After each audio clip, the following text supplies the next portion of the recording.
Tudo da Canção Nova em um só lugar. Canção Nova Play. O Senhor esteja convosco. Ele está no meio de nós. Proclamação do Evangelho de nosso Senhor Jesus Cristo, segundo Lucas.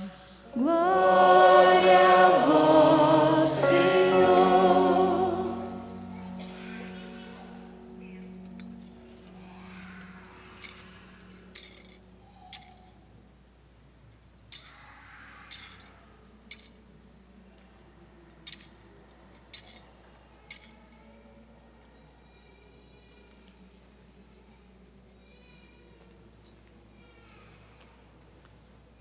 Naquele tempo, os publicanos e pecadores aproximavam-se de Jesus para o escutar.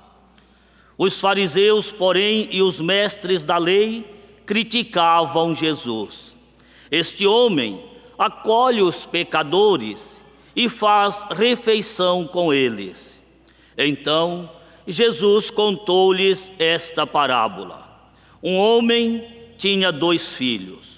O filho mais novo disse ao pai: Pai, dá-me a parte da herança que me cabe. E o pai dividiu os bens entre eles.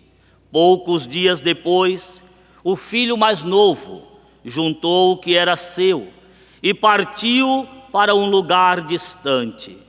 E ali esbanjou tudo numa vida desenfreada. Quando tinha gasto tudo o que possuía, houve uma grande fome naquela região e ele começou a passar necessidade. Então foi pedir trabalho a um homem do lugar, que o mandou para o campo cuidar dos porcos. O rapaz queria matar a fome com a comida que os porcos comiam, mas nem isto lhe davam. Então caiu em si e disse: Quantos empregados do meu pai têm pão com fartura, e eu aqui morrendo de fome? Vou-me embora, vou voltar para meu pai e dizer-lhe: Pai, pequei contra Deus e contra ti. Já não mereço ser chamado teu filho. Trata-me como a um dos teus empregados. Então ele partiu e voltou para seu pai. Quando ainda estava longe, seu pai o avistou e sentiu compaixão.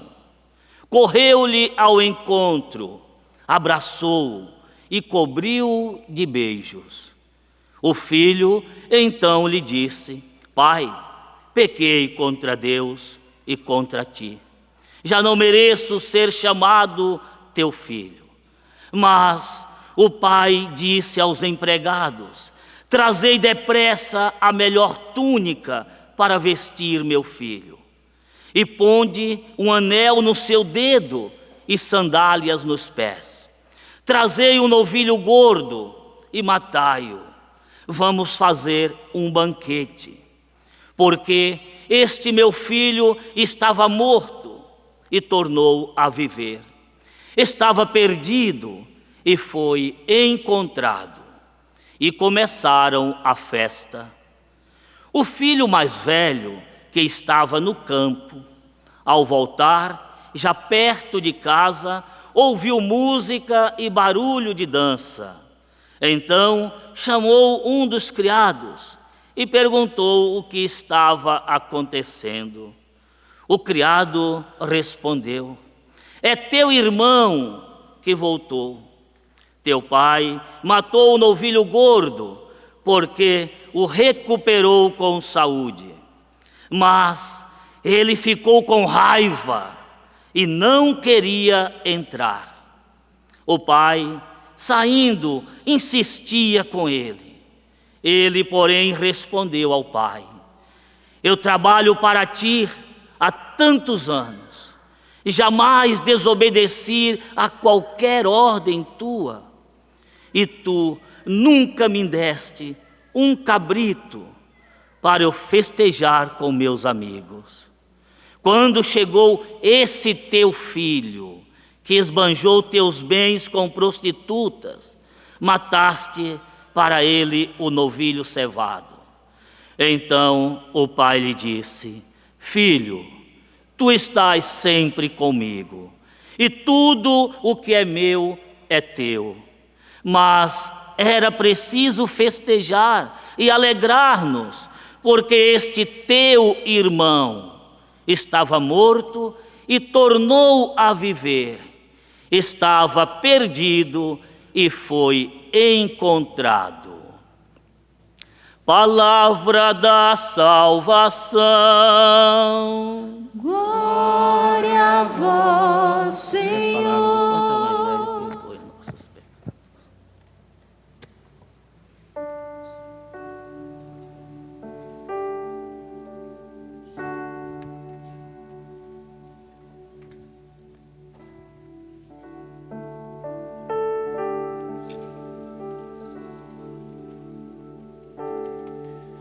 Por um instante, coloque a mão sobre o seu coração, meu irmão, minha irmã.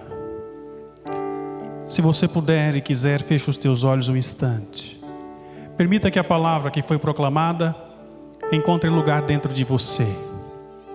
A palavra por si só realiza a obra. A palavra do Senhor é viva e eficaz. Tente lembrar das leituras nesse instante de silêncio, enquanto só ouvimos a música, para que a palavra mesma, sem homilia, já comece a agir em você.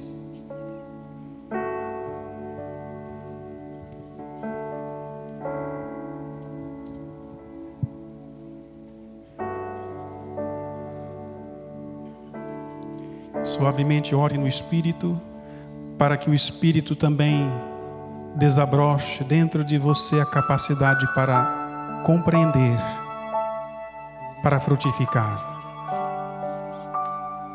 Sem medo, solta a sua voz no Espírito. O Espírito que age em nós e que está em nós, reza por meio de nós.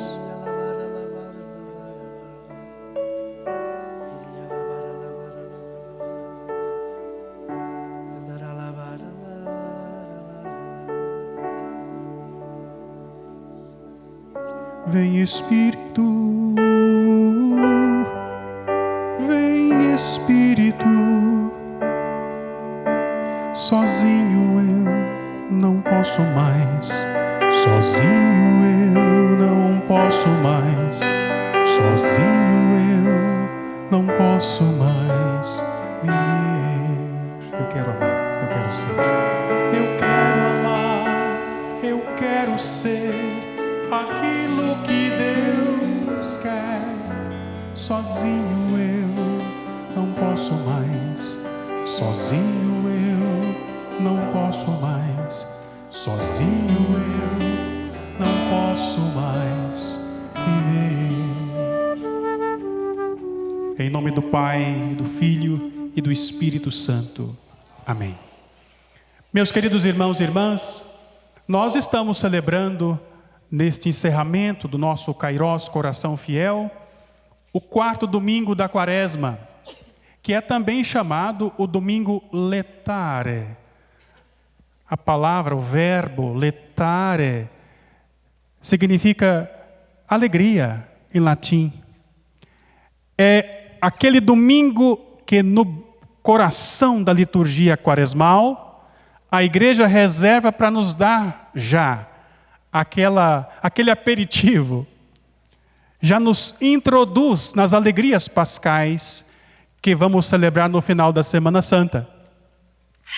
É nessa liturgia que nós nos encontramos frente a frente com uma das páginas mais belas da Sagrada Escritura.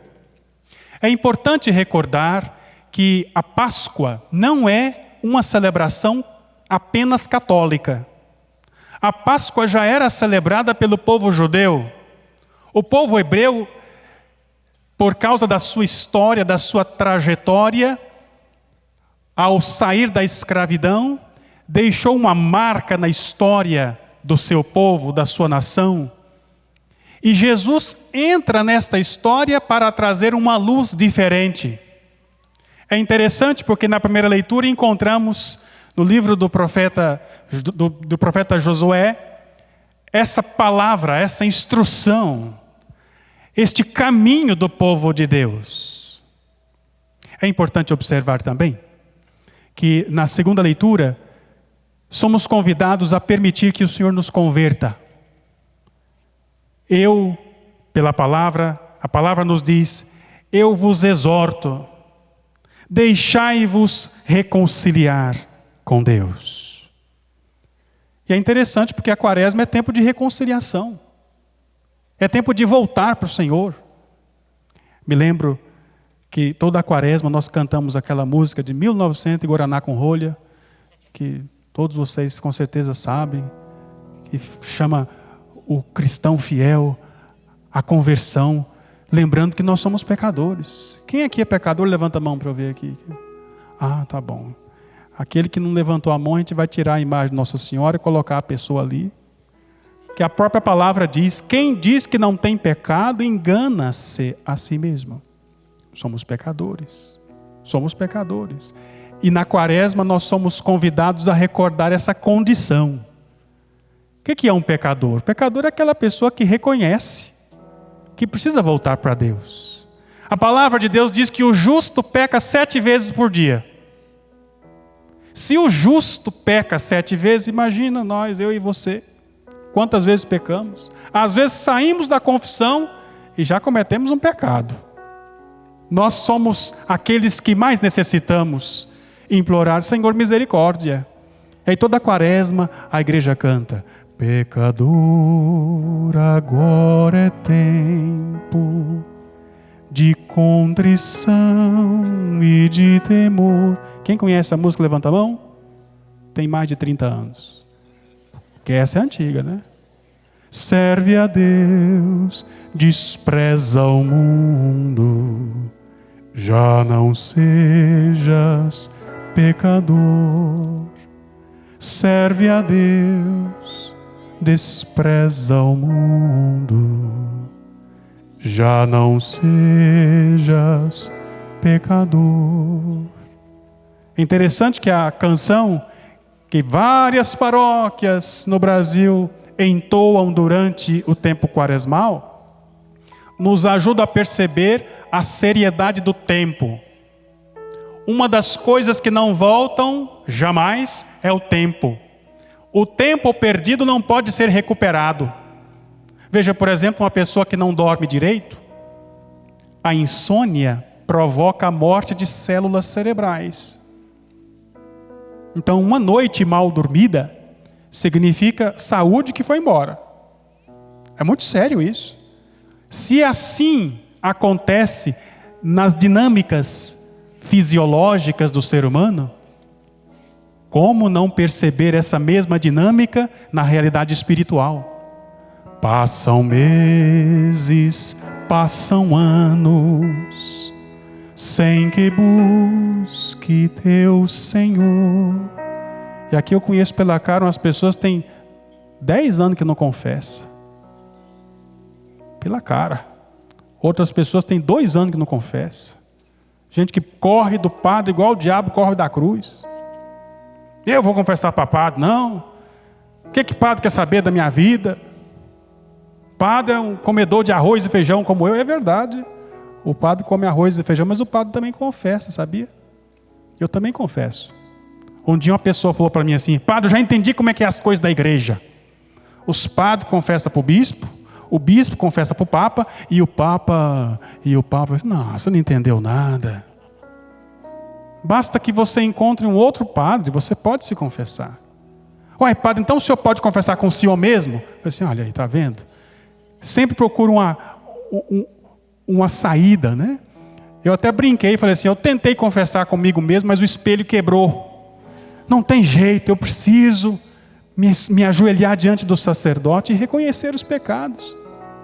Passam meses, passam anos, sem que busque teu Senhor, de um dia para o outro, assim morre o pecador. E não é verdade? De um dia para o outro, assim morre o pecador. A morte vem sempre sem avisar. Uma das frases mais engraçadas, engraçada mesmo, que eu escuto no velório, é quando eu chego, o defunto está lá no caixão, tem 5 pessoas chorando, tem sempre umas 3 contando piada também, né? Todo velório tem os piadosos. Aí a pessoa chega perto, olha o defunto e fala assim: nossa, mas o ano passado a gente estava junto. Assim, claro, ano passado ele estava vivo, agora ele morreu. Mas nossa, mas ainda ontem ele estava bem. É claro, ontem ele estava vivo, agora ele está morto. E aí a pessoa começa a tentar colocar um pouco de beleza na morte. Nossa, fulano está até sorrindo. E não sabe que hoje em dia tem todo um tratamento para os defuntos, né? Pinta a unha das defuntas, penteia o cabelo. Se brincar, faz até escova progressista na defunta. Ela já vai para o caixão bonita. Aí prepara, coloca um pouco de sorriso no pobre do defunto, para ver se alegra um pouco o povo que está no velório. Para tentar um pouco maquiar essa verdade que nós precisamos pensar. Nós não somos eternos nesta vida. A nossa alma é imortal, o corpo não. De um dia para o outro, assim morre o pecador. Dá uma olhadinha ao seu redor aí. Não precisa falar nada, só olha ao redor. O tanto de gente que um dia vai morrer. Ai, Padre, Deus me livre, que negócio feio. Falar essas coisas na igreja. Mas nós precisamos meditar sobre isso. Inclusive, é um dos assuntos mais importantes que o catecismo da Igreja Católica nos apresenta. Os novíssimos. Pensar sobre as coisas derradeiras. Deixa eu te fazer uma pergunta. E se essa for a sua última quaresma? Nós não sabemos se na quaresma do ano que vem estaremos aqui. Quantas quaresmas você já viveu? Não vale contar pelos anos de vida. Porque tem muita gente que viveu muitos anos, mas nunca viveu uma quaresma. Tem pessoas que têm 50 anos de idade, mas só tem 5 quaresmas bem vividas. Quantas quaresmas você já viveu? E se essa for a sua última quaresma? Pergunta quem está do seu lado. E se essa for a sua última quaresma, meu irmão, minha irmã? Você que é casado, você está pronto para ficar viúvo? Está pronto para ficar viúva? Padre, Deus me livre, não gosto nem de pensar nisso. Então é importante pensar, porque se você estiver pronto para ficar viúvo, você está pronto para ser marido. Se você estiver pronto para ficar viúva, você está pronto para ser esposa. Porque quem sabe, quem tem consciência de que a morte é uma realidade, procura viver bem. Viver bem o tempo presente. É por isso que a quaresma é um tempo tão precioso da igreja. E eu me recordo sempre, eu fui participar da ordenação do Padre Aloísio, aqui da Canção Nova. A nossa comunidade, a Comunidade Coração Fiel, é amiga da comunidade Canção Nova há muitos anos. Eu conheço o Monsenhor Jonas há mais de 20 anos. Convivo com muitos missionários há muito mais de 20 anos. E sou amigo do Padre Aloísio e eu fui para a ordenação dele. Ele foi ordenado no Crato, no Ceará.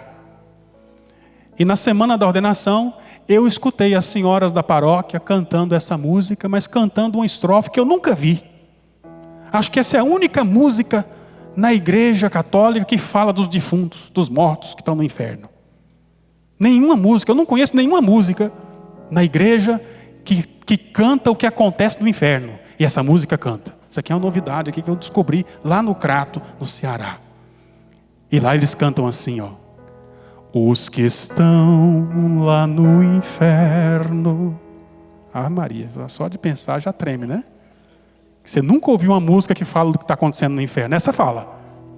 Os que estão lá no inferno não pensavam de lá ir. e lá choram e lá gemem, pois não podem mais sair. E não é que é verdade? Essa é uma verdade da igreja. Os que estão no inferno, os que foram condenados ao inferno, os que se condenaram ao inferno, só têm uma certeza: de que nunca mais podem sair de lá. É para sempre. É por isso que é tão oportuno na Quaresma acolher esta palavra forte que nós ouvimos na segunda leitura. É o próprio São Paulo que exorta a comunidade de Corinto. Eu vos exorto, diz São Paulo, deixai-vos reconciliar com Deus. Que Deus, podemos perguntar? O Deus com quem devemos nos reconciliar é um Pai amoroso. E bendito seja Deus por essa liturgia deste quarto domingo da Quaresma. A liturgia que conta esta parábola, uma das parábolas mais lindas da Bíblia, uma das parábolas da misericórdia, a parábola conhecida como a do filho pródigo, ou poderíamos dizer, a parábola do Pai das misericórdias. É tão providencial que você escute este evangelho aqui, na casa dedicada ao Pai das misericórdias. Isso que nós vimos representado neste lindo mosaico é exatamente a página do evangelho que ouvimos neste domingo. Jesus está dialogando, está convivendo com aqueles fariseus e publicanos. E os fariseus e publicanos dizem: este profeta, que se diz profeta, acolhe pecadores, acolhe prostitutas. E Jesus então vai explicar o que significa a misericórdia por meio desta parábola. Ele começa dizendo que um pai tinha 2 filhos. O filho mais novo diz ao pai: Pai, dá-me a parte da herança que me cabe. Que drama! Nenhuma palavra de gratidão, nenhuma palavra de carinho. O filho antecipa a morte do próprio pai, pedindo a parte da herança. Pai, dá-me a parte da herança que me cabe. E dá para imaginar o drama que foi isso. Porque eu tenho experiência na minha família, meus pais já estão na casa de Deus, já partiram, meu pai faleceu há 2 anos. E desde a morte da minha mãe, essa questão de herança é uma coisa complicada. Se com os pais mortos já é difícil dividir a herança, imagina com um pai vivo. E aquele pai então começa a vender certas coisas para dar o dinheiro para o filho, porque não é que o pai tinha todo o valor de seus bens no banco. Aquele pai tinha, como é que ele tinha os bens? Eram as cabras, os camelos, era uma terrinha aqui e acolá, uma casa, aquela reserva de vinho, um pouco de leite de cabra. Essa era a riqueza do pai. O pai não tinha ações, não tinha aplicação em ações internacionais, não tinha barris de petróleo, ele não tinha dinheiro guardado no banco. Ele tinha os seus bens, as posses. E o pai então teve que vender os seus bens para dividir para os filhos. Agora imagina o rosto do irmão mais velho. Ele ia vendo: nossa, papai vai vender a vaca, vai vender a mimosa. A mimosa que eu estou cuidando há tanto tempo. E ele teve que vender a mimosa para rachar no meio o valor, para dar metade para um filho e metade para o outro. E o filho mais novo assistindo aquela cena, porque, meu irmão, é rápido aqui, a narrativa do evangelho é rápida. O filho pede a herança, o pai entrega, o filho vai embora. A narrativa é rápida, mas isso não aconteceu rápido. Não aconteceu rápido. Se você fosse pedir a herança para o seu pai, esse negócio demora uns 5, 10 dias. Não é assim de imediato. O pai teve que encontrar o comprador para as coisas, vender as coisas num preço justo, não pode vender para qualquer um, receber o dinheiro e dividir o valor e entregar metade para o filho mais novo e a outra metade para o filho mais velho. E o filho mais novo assiste tudo isso calado. Nenhuma palavra de gratidão. Aqui nós encontramos a essência da ingratidão de um filho. Para ele, não contam os sofrimentos que o pai teve para conseguir manter o patrimônio da família. Para ele não contam as lágrimas que o pai derramou para sustentar a família até aquele ponto, até aquela altura. Para ele conta apenas a parte da herança que lhe cabe. E diz o texto que aquele menino, o filho mais novo, pega a parte da herança e vai para um lugar distante. Eu gostaria que depois você lesse novamente o texto do Evangelho. Talvez hoje, no resto do dia, você que vai viajar hoje, pegue o texto e leia de novo para você ver como o texto do Evangelho narrado por São Lucas, e eu falei mais cedo que Lucas é médico, e médico é detalhista. Médico não pode esquecer certas coisas. 1 miligrama a mais ou 1 miligrama a menos pode determinar a cura ou o óbito do paciente. O médico tem que ser detalhista. Eu dei até o exemplo mais cedo. Imagina o médico fazer a operação e na hora de costurar esquecer o bisturi dentro da barriga do sujeito. Ele morre. Lucas, quando escreveu o texto, pensou nas palavras. Eu gostaria que você depois lesse para perceber onde Lucas usa a palavra perto e onde ele usa a palavra longe. Lucas usa 2 vezes a palavra longe e 1 vez a palavra perto. E a primeira vez que ele usa a palavra longe é agora. Lucas diz que o filho pegou a herança do pai e foi para bem longe, para um país distante. O que é estar longe? Aqui o estar longe pode significar a situação de pecado. O que é o pecado? O pecado é a inimizade com Deus. Quais são os tipos de pecado? Pecado grave e pecado leve, pecado venial. O que é um pecado grave? Pecado grave é quando você sabe o que é errado, tem consciência de que aquilo é errado, tem condição de não fazer aquilo e mesmo assim faz. Isso é um pecado grave. Quando você tem consciência de que algo não está certo, você tem liberdade para evitar aquilo, mas mesmo assim, de cabeça dura que nós somos, fazemos o pecado. Isso é pecado grave. E o pecado grave exige a confissão sacramental. É preciso que você, diante do sacerdote, confesse o seu pecado. O pecado leve é aquela situação que você sabe que é errado, mas muitas vezes a liberdade não permitiu que você evitasse. Ou aquela situação que você não sabe que é errado, não sabia que era errado e acabou fazendo. Um exemplo, por exemplo. Vou dar um exemplo agora. Um pecado leve que muita gente comete, às vezes por ignorância. A gula. O que é a gula? Tem gente que pensa que a gula é comer, é aquela pessoa que tem o olho maior do que a barriga e que come até vomitar. Não. Isso aí já é além de gula, é falta de educação isso aí. A gula é quando você vai almoçar ou vai jantar e você chega naquele ponto e fala assim, já não cabe mais nada. Se você chegou a esse ponto, você já cometeu o pecado da gula. Porque o nosso estômago demora de 8 a 10 segundos para informar o cérebro que já está satisfeito. Então você tem que terminar de comer e sair da mesa com um pouquinho de fome. Se você sai da mesa sem fome, já cometeu o pecado da gula. Ih, padre, eu estava pecando até hoje e não sabia. Pronto, é um pecado leve, você não sabia. Mas é pecado, viu? E nós precisamos romper a barreira da distância e nos aproximar de Deus. E fazemos isso quando pedimos perdão, por exemplo, no ato penitencial. O filho gastou os bens do pai num país distante. E gastou com as meretrizes, com as prostitutas. Gastou, enquanto ele tinha dinheiro, tinha amigos. Quando acaba o dinheiro, o texto do Evangelho de Lucas diz que aquele menino começa a sentir fome. E ele vai buscar trabalho. E ele encontra trabalho numa fazenda cujo patrão cuida de porcos. Atenção, rarissimamente na Bíblia, nos Evangelhos, é citado esse tipo de animal. O porco é um animal impuro para o judeu.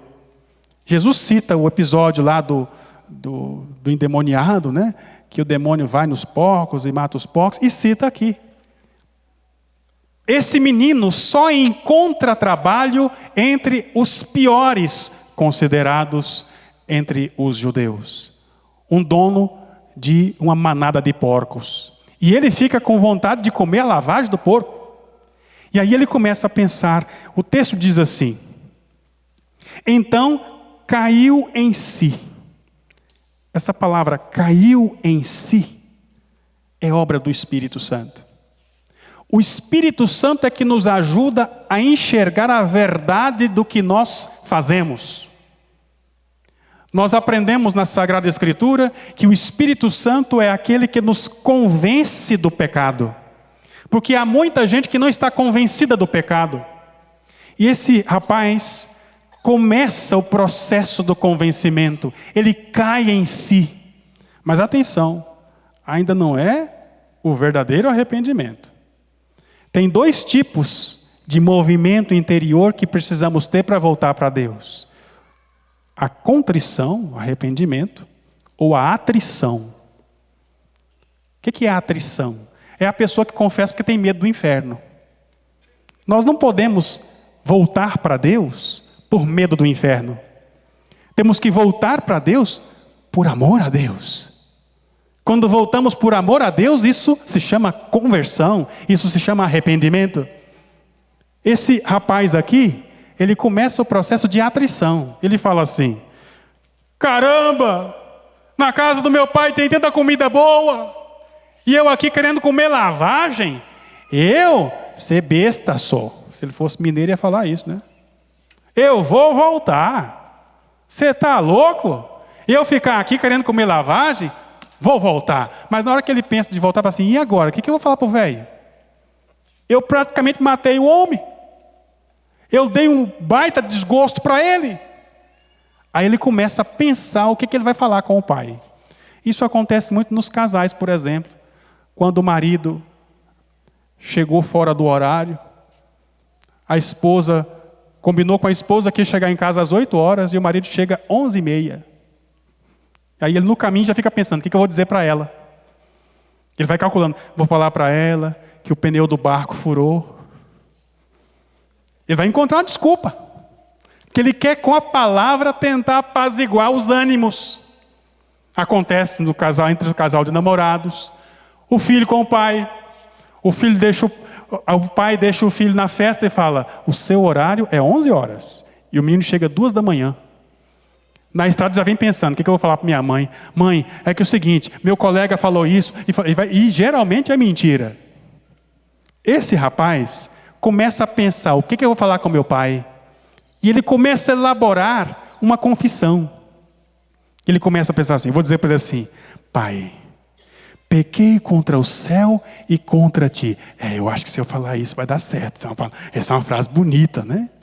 Pai, pequei contra o céu e contra ti. Já não mereço ser chamado seu filho. Nossa, se eu falar isso, você vai pensar que eu sou humilde. Ele começa a elaborar. E olha, o texto que ele prepara é um texto bacana, bonito. É interessante que muita gente, quando vai se confessar, elabora demais o discurso e esquece até de falar o pecado. Tem pessoa que vai confessar e já fala: olha, padre, eu fiz isso, mas a culpa é da minha sogra. Porque sempre tem uma sogra na história. Olha, padre, eu fiz isso, mas quem mandou meu marido fazer assim comigo? Padre, eu sou assim, mas o menino também me entorrou a paciência. A pessoa já conta o pecado justificando, quando elabora demais. Esse menino começou a elaborar: pai, pequei contra o céu e contra ti. Já não mereço ser chamado seu filho. Nossa, tá bonito, né? Ainda foi mais fundo ainda: trata-me como a um dos teus empregados. Se eu falar isso, eu tenho certeza que o velho vai amolecer. Se eu falar isso, eu vou dobrar o coração do velho. Eu conheço o velho. E ele prepara o discurso meticulosamente. E ele vem na estrada, ele começa o caminho de volta decorando o texto, para não esquecer. Porque vai que ele chega lá e fala errado. Vai que ele chega: pai, pequei e esqueci o resto. Então ele foi decorando o texto no caminho: pai, pequei contra o céu e contra ti, já não mereço ser chamado de seu filho. Pai, pequei contra o céu e contra ti. Pai, e decorando o texto no caminho. Quando aquele rapaz se aproxima, e aqui vem o segundo momento que Lucas usa a palavra longe. Enquanto estava longe, o pai vê aquele filho mesmo quando está longe. E eu quero agora, em nome de Deus, falar com você que está longe da igreja. Você que está longe da fé, você que está longe da experiência com Deus, Deus te vê. Deus te olha aí onde você está. Os braços do Pai estão abertos para você. Enquanto o menino está longe, o Pai vê e sente compaixão. E corre-lhe ao encontro, abraça, cobre de beijos. E o filho então começa a repetir o discurso. Quando o pai dá um abraço, o filho aperta a tecla play e começa: pai, pequei contra o céu e contra ti, já não mereço ser chamado seu filho. Ele nem deu conta de terminar de falar e o pai disse: cala a boca, vamos fazer festa. E aqui acontece esta cena que estamos vendo aqui no santuário do Pai das Misericórdias. O filho que chega ao encontro do pai, vindo de lugares distantes, descalço, com a roupa toda rasgada, e o pai que se inclina até o filho. O pai que está retirando aquele filho do fundo do poço, e essa palavra chega até você que se sente assim. Outro dia escutei uma pessoa falando assim: padre, eu não fui no fundo do poço, eu fui depois do ralo do poço. Eu nem sabia que o poço tinha ralo.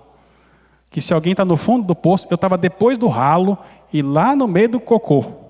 Eu falei: caramba, você estava mesmo no fundo mesmo. Eu estava mesmo, padre. Olha só o pai que se inclina. Ele se inclina e recebe o filho naquela circunstância. O filho percebe, ao recostar sobre o peito do pai, que o pai o perdoa. E como sinal concreto do perdão, diz o texto, o pai manda colocar uma veste nova.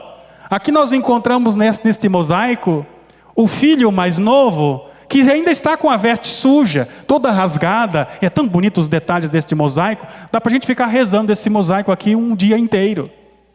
A roupa rasgada, ele se aproxima, se prostra diante do pai, o pai o abraça mais que depressa. E aqui o artista fotografou a cena. E a fotografia da cena ficou aqui para nos recordar como é o Pai das Misericórdias. O texto diz que depois o pai manda colocar uma veste nova. O que significa a veste nova? Significa devolver ao filho a sua condição inicial. É aquilo que a igreja dá ao bebê no momento do batismo, quando ele se veste com a roupinha branca. O pai manda colocar um anel no dedo. Observe que aqui é interessante este mosaico, que a mão esquerda do pai tem um anel. Se você observar a mão esquerda do Pai das Misericórdias, tem um anel. O que significa isso? Significa o próprio nome, a dignidade do nome.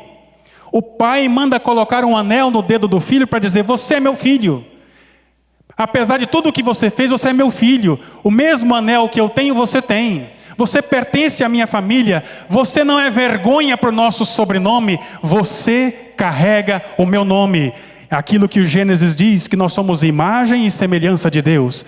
O anel é recolocado na mão do filho. Depois o pai manda colocar sandália aos pés, porque agora ele não está perdido. Ele sabe onde pisa. Ele tem lugar. Ele tem casa. Ele tem acolhida. Coloca a sandália nos pés, a veste nova e o anel na mão do filho. Aqui já está bonito demais a história. Mas a história não termina por aí.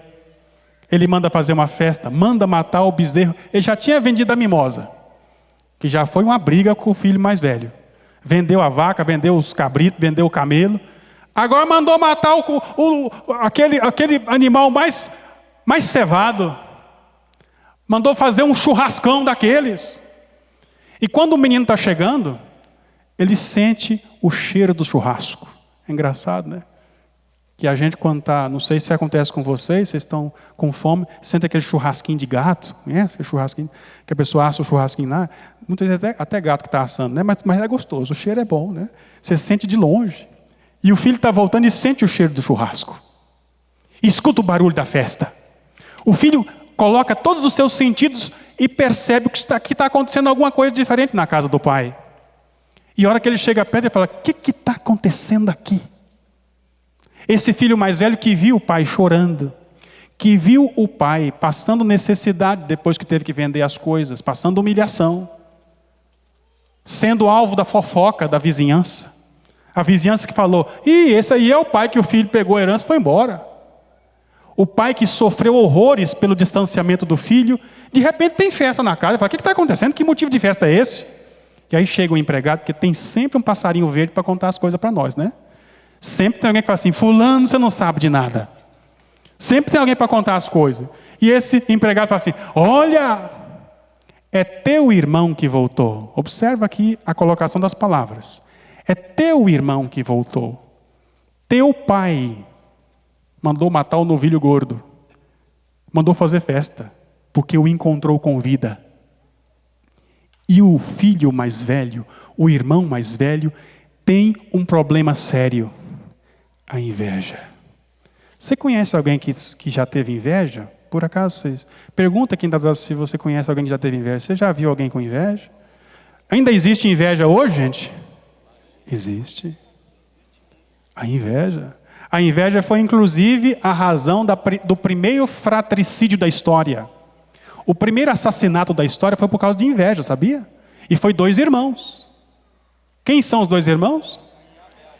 Caim e Abel. Quem matou quem? Eita, e agora? Quem matou quem? Foi Caim que matou Abel ou foi Abel que matou Caim? Hã? Ih, peguei você, hein? Eram 2 irmãos também. Olha só como Jesus retoma a história de Caim e Abel. Só que agora a intervenção do pai resolve o problema. Mas primeiro, me responde. Quem matou quem? Quem acha que foi Caim que matou Abel, levanta a mão. Quem acha que foi Abel que matou Caim, levanta a mão. E os outros estão com o braço paralisado, que não escolheu. É tão simples que até um cachorro sabe responder quem é o assassino. Se você der um chute na canela do cachorro, ele responde quem é o assassino. Ele vai dizer, Caim, Caim, Caim. Foi Caim que matou Abel. Caim é um assassino. Caim matou Abel por causa da inveja. E o filho mais velho sente inveja. Agora presta atenção e com isso vamos terminar para rezar. São Lucas diz assim, o filho não quer ir para a festa, o pai vai ao encontro do filho mais velho e fala, meu filho, por que você não vem para a festa? E ele responde, eu trabalho para ti há tantos anos. Jamais desobedeci qualquer ordem tua. E tu nunca me deste um cabrito para festejar com meus amigos. Quando chegou este teu filho que esbanjou teus bens. Olha só, ele não disse assim, quando chegou meu irmão. Ele fala, quando chegou o teu filho. O irmão mais velho não considera o irmão como irmão. Quando chegou esse teu filho, que esbanjou teus bens com prostitutas, matas para ele o novilho cevado. Então o pai disse, filho, tu estás sempre comigo. Eu quero chamar a sua atenção para uma coisa. O filho mais velho sempre esteve perto. Fisicamente. Mas o coração estava longe. O filho mais novo ficou longe e depois o coração ficou perto. Nem sempre estar servindo a Deus significa estar convertido. Tem muita gente que se perde de Deus trabalhando nas coisas de Deus. Tem muitas pessoas que sabem tudo da igreja, como aquela fulana que tem a chave da capela, sabe onde guarda o cálice, sabe mais do que o padre, ela é pároca. Ela sabe tudo daquele lugar. Mas muitas vezes ela trabalha nas coisas de Deus, mas não conhece a Deus. Se perde de Deus trabalhando na igreja dele. Sabe tudo da igreja, mas o coração está longe, se parece com o filho mais velho. Está sempre ali, está sempre trabalhando, mas o coração está longe. Quantas pessoas, na própria experiência da fé, por fora parecem ser convertidos. Como diz aquele ditado, por fora bela viola, por dentro pão catinguento. Só aparência. O menino trabalhou sempre com o pai, mas o coração estava longe. Irmãos e irmãs, este texto nos convida à reflexão. Quem é você neste texto? Talvez alguns de vocês se identifiquem mais facilmente com o filho mais novo. E eu posso dizer que nesta igreja, neste santuário, muitas pessoas entraram por estas portas se sentindo assim. Também porque esse santuário tem toda uma mística. A mística comum da Canção Nova. Aqui era apenas um vale. O Monsenhor Jonas, certa vez, disse: o Senhor me mostra pessoas vindo, multidões vindo, recebendo a graça de Deus. E foi construído aqui primeiro o centro de evangelização, e depois esse santuário que fazem um conjunto espiritual. Milhares de pessoas têm vindo aqui. Pessoas que estavam acostumadas a vir à Aparecida, na casa de Nossa Senhora, e de repente lá, olhando para a imagem milagrosa de Nossa Senhora Aparecida, Nossa Senhora fala: vai conversar com o Pai. E a pessoa anda mais alguns quilômetros e vem aqui, e entra nesse santuário. Aqui na Canção Nova. E se sente como este filho, o filho mais novo. Quantas pessoas encontraram aqui o abraço? Eu também tenho vivido essa experiência na minha vida pessoal, na nossa comunidade Coração Fiel lá em Goiás. Quantas vezes eu vi pessoas se aproximarem de nós assim, como este filho mais novo, totalmente feridas por dentro, e recebem um abraço do Senhor, recebem a cura, como aquele rapaz que se aproximou da comunidade no auge de uma crise do vício das drogas. Ele vivia muito tempo prisioneiro das drogas. Talvez se ele continuasse daquele jeito, hoje ele seria já defunto. E ele entrou pelas portas da nossa casa, da nossa comunidade, Coração Fiel, encontrou ali um abraço, um carinho, e nós demos um jeitinho para ele fazer alguma coisa lá na rádio.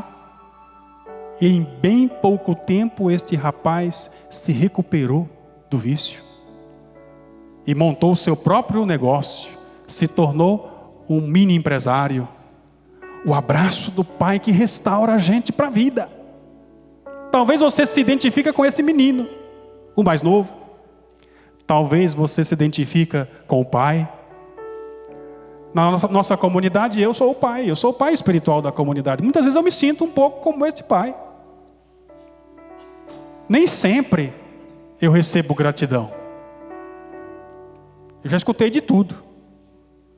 Você, quando tem um filho pequeno, você pelo menos trabalha desde pequeno, né? Eu já pego os meninos criados. Quando a gente começou a viver em comunidade, imagine, vou dar um exemplo para você entender o que a gente passava lá. Coloca 5 gatos, 2 cachorros num saco. E deixa para você ver o que acontece. Era mais ou menos isso. Começamos a viver junto e foi saindo faísca para todo jeito. E eu, como pai, fui vendo situações que eu não imaginava. Eu, como padre, antes de ser fundador de comunidade, vivendo na paróquia, eu vivi uma realidade pastoral. O padre, depois da missa, tem um pouco de liberdade, porque ele vai para a casa paroquial.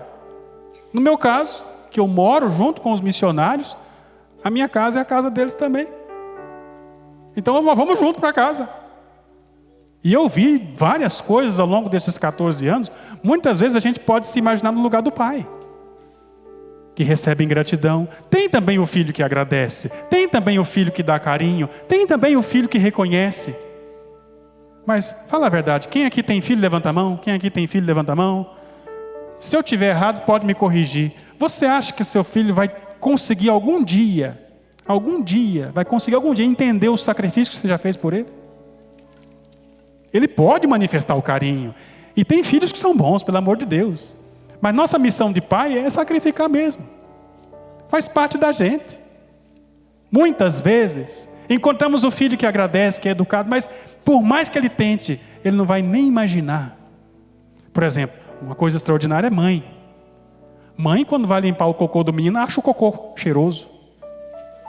Parece que Deus coloca um dom especial no nariz da mãe, que a mãe, quando você vê menino cagado, você fala, pelo amor de Deus, coisa medonha. Principalmente se você está viajando no ônibus 30 horas, e tem uma criança que solta pombo, a criança está com diarreia. E você fala, valei-me Nossa Senhora, aquela caatinga infernal. E a mãe, oh, coisa linda da mamãe. E aí passa a mão no fiofó do menino. E dobra como é que chama? Dobra a fralda com tanto carinho. Se for você, você pega assim, quase com luva. E a mãe dobra, e coloca. E aquela caatinga infernal. E a mãe, coisa linda da mamãe. É mãe mesmo. É mãe mesmo. O menino está comendo, não come as coisas, sobe um pouco no prato, a mãe vai, pega a comida e põe na boca. A comida já babada, tem baba, tem tudo. E a mãe, não pode jogar fora, e põe na boca. Isso é coisa de mãe. Eu estava num lugar, no consultório, e tinha um menino que estava limpando o salão durante a consulta. E o menino enfiava o dedo no nariz e fazia a bolinha com o negócio, né? E faz a bolinha, e aumentando a bolinha. Tinha uma bolona assim, já quase uma bolinha de gude, de tanto catarro que ele estava tirando do nariz. E eu olhando e falei assim, meu Deus do céu, que coisa medonha. Não é possível que essa mãe não vai dar uma palavra para esse menino. Que coisa nojenta e tal. Até que uma senhora não aguentou e falou assim, ô minha senhora, seu menino está fazendo nojeira. Eu falei assim, não, o meu filho tem vocação de explorador. Ser pai e ser mãe é assim. Pai e mãe, quando olha o defeito do filho, não para no defeito, ele olha para frente. Esse é Deus, é o Pai das misericórdias. Esse é o Pai das misericórdias. Algumas vezes nós somos como o Pai das misericórdias. Mas me permita falar uma coisa. Muitas vezes nós somos o irmão mais velho. Sentimos inveja do outro. Nos comparamos com o outro. Comparamos com aquela pessoa da igreja que está bem sucedida. Se a pessoa tem mais oportunidade da igreja, meu Deus do céu. Sentimos inveja. Ficamos olhando, ficamos especulando a vida do outro. Problema da fofoca na igreja. Falamos mal. Falamos o que não precisa ser falado. Quem é você na história do Evangelho? Quero pedir a você para colocar a mão sobre o seu coração. Vamos orar. Vamos orar. Vamos dedicar esses minutos para orar. Você está na casa do Pai das misericórdias. O Pai te trouxe aqui, meu filho, minha filha. O Pai das misericórdias te atraiu até este santuário. Você que veio de longe ou de perto. Você que está acompanhando pelo rádio, pela internet ou pela televisão. De alguma forma, o Pai das misericórdias te atraiu. Não sei se você é o filho mais novo ou o filho mais velho. O que importa é que hoje o Pai está dizendo a você: meu filho, você está sempre comigo, e tudo que é meu é teu. Meu filho, quero festejar, porque você estava morto e voltou a viver. Estava perdido e foi encontrado. É a voz do Pai que alcança você e te convida agora a voltar. De modo especial, você que tem se sentido longe de Deus, longe da fé, longe da igreja. Você que está como este filho mais novo, gastando os bens que o Pai te deu. Que bens são estes? Tua saúde, tua inteligência, teu tempo. Pessoas que estão gastando o tempo que Deus nos dá com aquilo que fere a amizade com Deus. É hora de sentir saudade do Pai, saudade de Deus. Volta para Deus, volta para o Senhor, diz o Espírito. Volta para Deus, é a voz do Espírito Santo para você. Volte para a igreja. Você que se afastou da sua paróquia por raiva, por fofoca, por críticas, por causa de um irmão mais velho que te criticou, que te ofendeu. Hoje o Espírito Santo clama e diz a você: volte, deixe-se reconciliar com Deus, volte para a sua casa. É o Espírito Santo que está chamando você, que nasceu católico, foi batizado na igreja católica e por várias circunstâncias se afastou da fé na qual você foi batizado. Você que aprendeu desde pequeno a honrar a Santíssima Trindade, a honrar a Jesus Eucarístico, a honrar o Sagrado Coração de Jesus e o Imaculado Coração de Maria, e por tantas circunstâncias se afastou da fé. Hoje o Pai das Misericórdias abre os braços e diz para você: volta, meu filho, volta para mim, volta para a tua casa, volta para o teu ambiente, para a tua família, volta para a igreja. O Pai das misericórdias abre os braços para você que há muito tempo não se confessa. Ele diz: não tenha medo, vinde a mim, diz o Pai, vinde a mim, não tenha medo, eu posso descansar teu coração, eu posso aliviar o fardo dos teus ombros e no lugar colocar a minha cruz. O Pai abre os braços para você e te dá uma nova esperança. Você que tem vivido tempos de desânimo, você que tem sofrido dessa depressão espiritual, essa tristeza espiritual, você que tem pensado em desistir, o Pai te diz: volta, meu filho, volta, minha filha, eu te espero com todo o meu coração. Você que está sentindo agora a moção do Espírito Santo, pode orar em línguas, pode orar no Espírito, porque Deus está agora agindo, restaurando dentro de você o ânimo para perseverar na igreja, perseverar na fé. Sim, o olhar do Pai está sobre você, que muitas vezes se enxergou indigno, impuro. Você que muitas vezes se achou indigno de voltar para a igreja.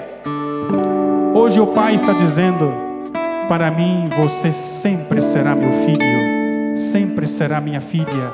Eu não desisto de você, eu não te abandono, eu não te abandonarei. Escuta essas palavras, meu filho, minha filha, porque hoje o Pai misericordioso te chama de volta. É tempo de retomar a caminhada com Deus. Deixe-se reconciliar com Deus. Neste quarto domingo da Quaresma, neste domingo da alegria, permita que a alegria do Pai, a festa do Pai, te alcance agora, aí onde você está. E vai orando no Espírito, vai orando no Espírito, vai soltando a sua voz, porque o próprio Espírito Santo vai concedendo que se conclua dentro de você a cura e a libertação que você veio buscar neste Kairos, neste domingo aqui na Canção Nova. Sim, o Pai alcança também você que está em casa, trazendo a você um desejo de retomar tua vida de igreja, tua vida de fé. Daqui a pouco vamos celebrar a Semana Santa e o Pai está dizendo: filho, filha, vinde celebrar as santas liturgias, vinde para a sua paróquia, para a sua igreja, vinde para a fé. O Pai das misericórdias derrama sobre você a paz que só Deus pode dar, a paz que só Deus pode dar. E na autoridade do nome de Jesus, por suas santas chagas, pelo seu sacratíssimo coração, todo impedimento, toda barreira, toda mágoa inclusive, está sendo agora curada pelo poder do Senhor. Se você é o irmão mais velho, perdoe o irmão mais novo, derrame perdão. Se você precisa perdoar alguém, este é o momento. Se você é o pai e precisa perdoar o filho que foi embora levando a parte da herança que lhe cabia, agora é hora de perdoar. Agora é hora de perdoar. Perdoa. Libera o perdão. Libera o perdão. Libere o perdão. Obrigado, Senhor, por esse momento. Obrigado, Senhor, porque estamos experimentando Tua graça, Teu poder, Tua ação no nosso meio, neste santo lugar. Quero pedir a você, coloque a mão no ombro da pessoa que está do seu lado e reze por essa pessoa. Reze comigo: Pai das misericórdias, alcança esta alma, alcança esta mente, alcança este coração. Pai das misericórdias, não permita que esta alma volte para casa do mesmo jeito, mas que aqui na Tua casa experimente uma graça nova, uma força espiritual nova para perseverar. Pai do céu, Pai das misericórdias, Pai amado, Pai querido, completa todo o processo de cura que foi iniciado no começo deste dia, todo o processo de libertação. Pai do céu, devolve alegria para esta alma, para este coração. Pai querido, Pai amado, em nome de Jesus, manda Teu Espírito Santo sobre esta alma, para que persevere no Teu amor, para que não se canse, para que retome a caminhada. Pai do céu, Pai das misericórdias, alcança também o físico, trazendo a restauração do corpo, a cura das enfermidades, a restauração da mente, a restauração da alma. Sim, ó Pai, porque neste domingo, o dia do Senhor, milagres, graças, curas, a tua intervenção está acontecendo. Obrigado, Pai, por derramar teu Espírito Santo sobre esta alma. Obrigado, Pai, por manifestar teu poder neste coração. Obrigado, Pai, Pai das misericórdias. Obrigado por trazer para perto este filho, esta filha, para que ele comece de novo, para que ele restaure de novo, para que ele seja restaurado de novo. E agora dá um abraço neste irmão que rezou por você, por quem você rezou. Dá um abraço. Não precisa falar nada, não precisa nem beijar. Os casais já estão beijando, né? Porque não aguenta ficar sem beijar. Não era para beijar, não, é só para abraçar. Mas dá um abraço, sem falar nada. Se por acaso você está com seus filhos aqui, dá um abraço nos seus filhos. Assim como o Pai fez, e nós olhamos neste mosaico. Abraça teu filho. Que a graça do Senhor complete aquilo que a pregação não é capaz de fazer. Que o Espírito de Deus realize a obra, que muitas vezes a palavra humana chegou até a atrapalhar. Que assim seja, que assim se realize, que assim se cumpra na tua vida. Em nome do Pai, do Filho e do Espírito Santo. Amém. Tudo da Canção Nova em um só lugar. Canção Nova Play.